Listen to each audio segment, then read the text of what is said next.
எல்லாருக்கும் வணக்கம். இன்னைக்கு காராமணி வடை எப்படி செய்யறதுன்னு பார்க்கலாம் வாங்க. 200 கிராம் காராமணியை நான் 5 மணி நேரமா ஊற வச்சு வச்சிருக்கேன்.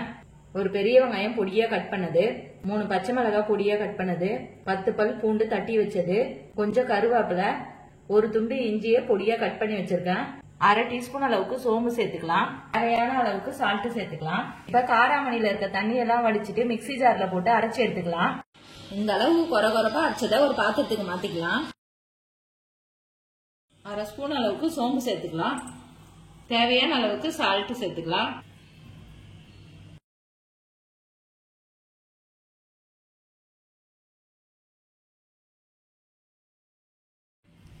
இப்ப நல்லா பிசைஞ்சிட்டு வடை தட்டி போட்டுக்கலாம்.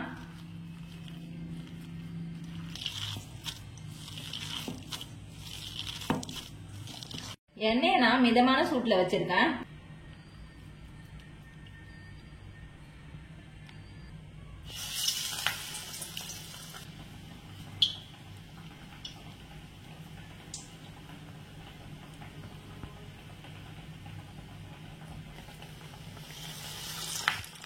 இந்த அளவுக்கு வெந்த பிறகு எடுத்துடலாம்.